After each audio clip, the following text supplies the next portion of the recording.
तो friends welcome back to my YouTube channel. Friends ये आपके सामने सैमसंग का डबल डोर फ्रिज है। इसमें क्या हो रहा है, कूलिंग की प्रॉब्लम हो रही है। तो आपके सामने अगर कूलिंग की प्रॉब्लम आती है वहाँ पे क्या है, डाउन पार्ट में बिल्कुल कूलिंग नहीं कर रहा, अप पार्ट में बहुत ज़्यादा कूलिंग कर रहा है। तो ये प्रॉब्लम कैसे मतलब इसको सॉल्व कर सकते हैं, और आपके सामने अगर ये प्रॉब्लम आती है तो आप स्टेप बाय स्टेप इसको कैसे चेकआउट कर सकते हैं। अगर डाउन पार्ट में कूलिंग नहीं होती वहाँ पे क्या क्या प्रॉब्लम क्रिएट होती है, तो मैं आपको स्टेप बाय स्टेप ये सारी चीज़ क्लियर कर दूंगा कि आपके सामने अगर ये फॉल्ट आ रहा है तो आप उसको कैसे सॉल्व कर सकते हैं। डाउन पार्ट में जो भी वेजिटेबल्स वगैरह रखते हैं या फिर अदर कोई सामान रखते हैं तो वहाँ पे क्या होता है, वो ख़राब होने लगता है, क्योंकि इस वजह से डाउन पार्ट में बिल्कुल कूलिंग नहीं होती। ये रीज़न होता है ख़राब होने का। अप पार्ट में भरपूर कूलिंग हो रही है और अप पार्ट में कूलिंग होती है भरपूर। तो आपके सामने अगर ये फॉल्ट आ रहा है तो आप उसको कैसे ठीक कर सकते हैं। तो यहाँ पे क्या है, आप देख रहे हैं इसको डोर को ओपन करना है। उसके बाद ये दो स्क्रू होते हैं, इसको आप टेस्टर या किसी की पेचकस की मदद से इसको कैप को रिमूव कर सकते हैं। उसके बाद आपको स्क्रू ड्राइवर लेना है और उसकी मदद से आपको ये जो स्क्रू होता है इसको रिमूव कर देना है। ये स्क्रू रिमूव करके उसके बाद आप क्या करेंगे, जो पैनल है सामने वाला आप देख रहे हैं नोब, इसको क्या है प्लास की मदद या नोब प्लास की मदद से इसको बाहर अपनी तरफ खींच लेना है। उसके बाद क्या करना है आपको, जब इसको निकाल देंगे, इसको निकालने के बाद ये आप देख रहे हैं सेंसर है, इन सेंसर को दोनों को रिमूव कर देना है। उसके बाद ये आप देख रहे हैं ये जैक, इस जैक को रिमूव कर देना है। तो इस तरीके से आपको ये सारी चीज़ बाहर निकाल लेनी है। उसके बाद आप देख रहे हैं ये सामने जो एबोरेटर बहुत ज़्यादा आइस थी और हमने फिर इसको बंद भी करा दिया इससे पहले कि आप इसको बंद कर देना, क्योंकि यहाँ पे क्या है आइस बहुत ज़्यादा जम गई थी। एबोरेटर में आप देख रहे हैं आइस बहुत ज़्यादा है और इस तरीके की आइस होती है।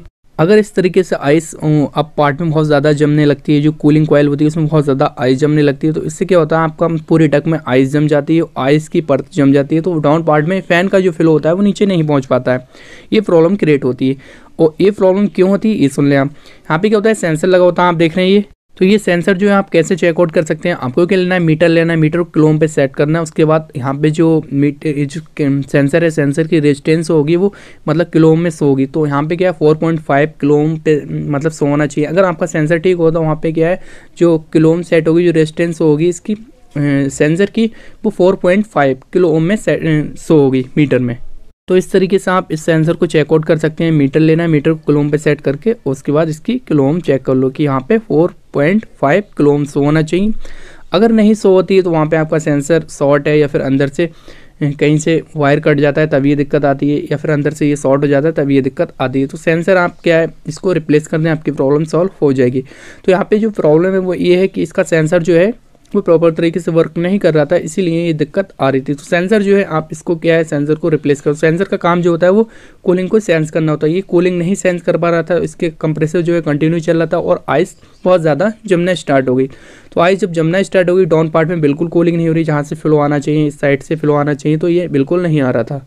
तो ये सेंसर जो है कूलिंग को सेंस नहीं कर रहा था, इसीलिए दिक्कत आ रही थी, ओवर आइस जमना स्टार्ट हो गई।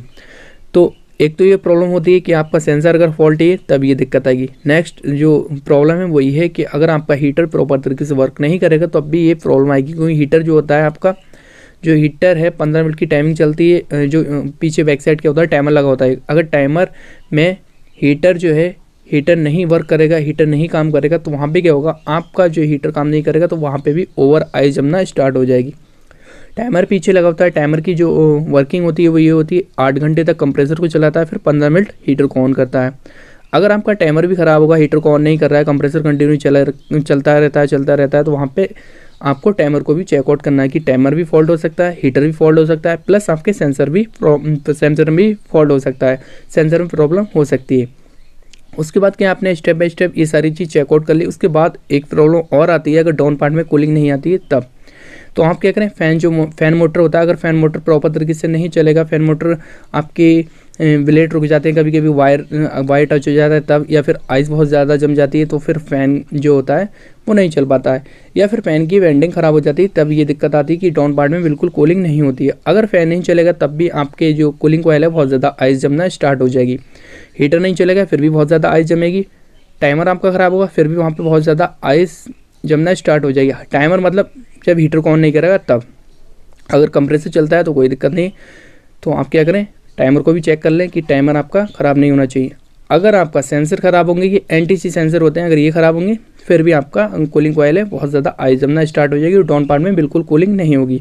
तो आप कैसे कि आपका फ़ैन ख़राब नहीं होना चाहिए, हीटर ख़राब नहीं होना चाहिए और आपका टाइमर ख़राब नहीं होना चाहिए, प्लस आपका एनटीसी सेंसर होते हैं ये भी ठीक होना चाहिए। तो स्टेप बाय स्टेप ये सारी चीज़ चेकआउट कर लें, आपकी प्रॉब्लम सॉल्व हो जाएगी। उसके बाद ये जो आइस होती है बहुत ज़्यादा परत जमना स्टार्ट हो जाती है, इसको आप कैसे मेल्ट कर सकते हैं। तो आप क्या करें, गर्म पानी कराएं, उसके बाद ये जल्दी तरीका है, मतलब जल्दी से आप इसको मेल्ट कर सकते हैं। तो यहाँ पे क्या है, ऊपर से एक मग से आप पानी डालेंगे कोयल पे, तो बैक साइड जो होगा पानी गिरने लगेगा। आप देख रहे हैं ड्रेन ट्रे में पानी आना स्टार्ट हो गया। तो इस तरीके से आप पानी को जल्दी से जो बर्फ़ है मेल्ट कर सकते हैं और प्रॉब्लम सॉल्व कर सकते हैं। तो फ्रेंड्स ये इन्फॉर्मेशन कैसी लगी, अगर अच्छी लगी वीडियो को लाइक कर दो, चैनल पे न्यूज़ इट के चैनल को सब्सक्राइब कर दो। Thank you for watching.